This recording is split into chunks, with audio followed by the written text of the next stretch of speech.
दीपक भाऊ तुम आगे बढ़ो, हम तुम्हारे साथ हैं। दीपक भाऊ तुम आगे बढ़ो, हम तुम्हारे साथ हैं। धनगराला आरक्षण मिळालंच पाहिजे, धनगराला आरक्षण मिळालंच पाहिजे। तर आता सध्या पंचायत समिती आणि जिल्हा परिषद निवडणूक सुरू आहे, तोंडावर येऊन ठेवली, तर त्याबद्दल तुमची काय भूमिका असणार? जिल्हा परिषद पंचायत समितीच्या निवडणुका या लोकशाहीच्या बळकटीकरणासाठी प्रत्येक निवडणुका महत्वाच्या असतात। या निवडणुकांमध्ये प्रत्येकानं भाग घेतला पाहिजे, परंतु आमची स्वातंत्र्यानंतरच्या 80 वर्षांपासूनची आमची एसटी आरक्षण अंमलबजावणीची लढाई चालली। आमच्यासाठी ही लढाई आता महत्वाची आहे आणि ती लढाई आम्ही लढतोय।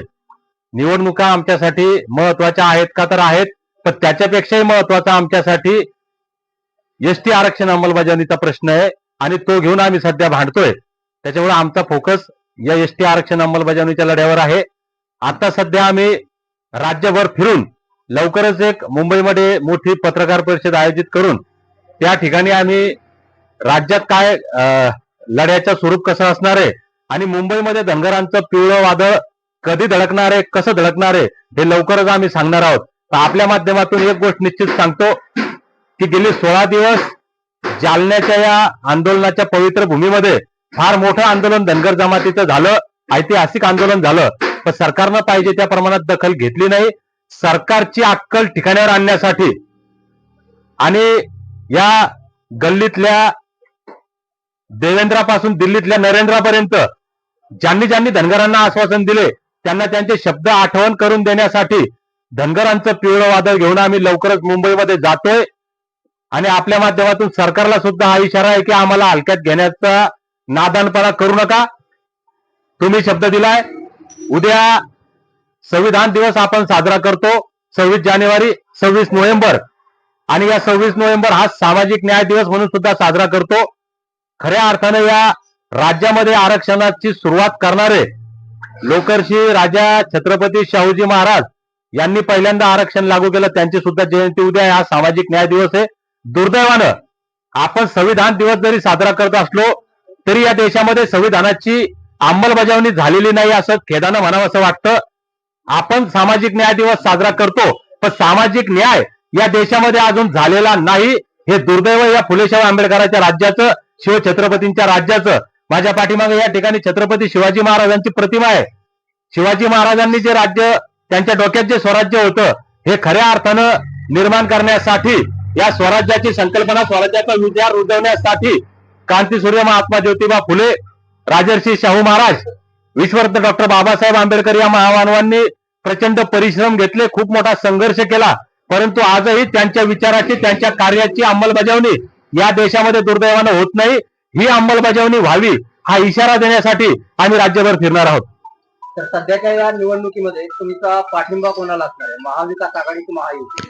महायुती आणि महाविकास आघाडी दोन्ही आमच्या या ठिकाणी शत्रू आहेत असं मी अत्यंत जबाबदारीनं बोलतो, कारण काँग्रेस आणि मित्र पक्षांनी गेल्या 70 वर्षात धनगर जमातीवर अन्याय केला।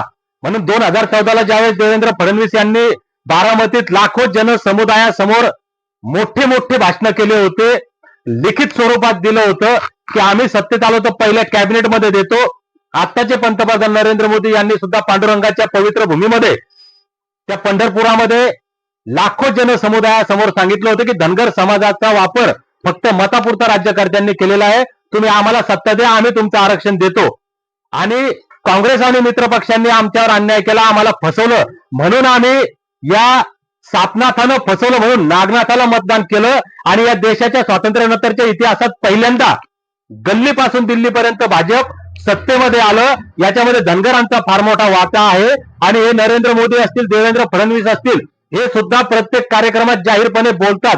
मग आता धनगर समाजाच्या उपकाराची जाणीव ठेवण्याची त्यांच्यावर वेळ आलेली आहे, पण आतापर्यंत जर आपण इतिहास पाहिला तर आमच्यासाठी महाविकास आघाडी सापनाथ आहे तर महायुती नागनाथ आहे।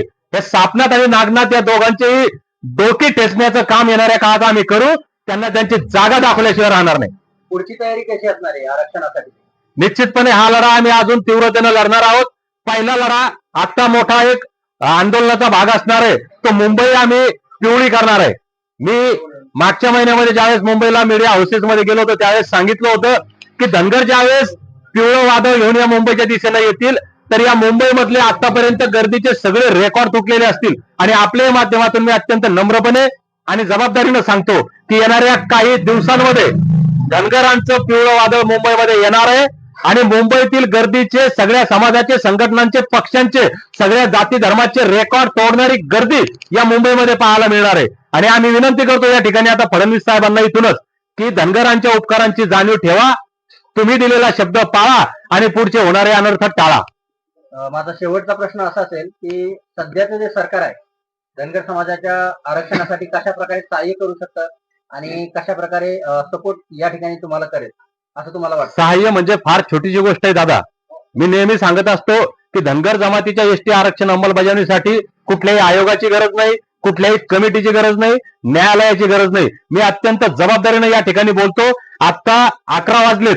आता जरी देवेंद्र फडणवीस साहेब यांनी ठरवलं ना तर संध्याकाळपर्यंत आमच्या लेकरा बाळांच्या कल्याणाचा मार्ग मोकळा होतो आणि धनगर जमातीच्या लेकरांना एसटीचे सर्टिफिकेट उद्या सकाळपासून वाटायला सुरुवात होऊ शकतात. इतका सोपा हा प्रश्न आहे. आणि हे मी म्हणतो म्हणून नाही तर संविधानात आहे.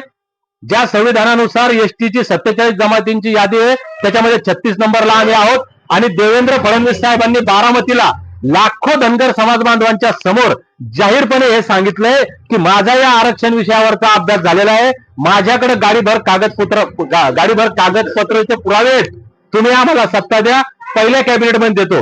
दुर्दैवानं धनगर जमात बांधव आमचे ही आठवण देवेंद्र फडणवीस साहेबांना करून देण्यामध्ये कुठेतरी कमी पडलेत. म्हणून देवेंद्र फडणवीस साहेब धनगरांचे उपकार विसरले. त्यांनी दिलेला शब्द त्यांनी पाळला नाही. पण आता येणाऱ्या अगदी महिन्या दीड महिन्याच्या काळामध्ये देवेंद्र फडणवीस साहेबांना त्यांच्या शब्दाची आम्ही आठवण करून देऊ. आणि त्यांनी जर धनगरांच्या उपकाराची जाणीव ठेवून धनगरांना सहाय्य ठेवण्याची भूमिका जर ठेवली तर मला असं वाटतं एका दिवसात हा प्रश्न सुटू शकतो. धन्यवाद सर. धन्यवाद.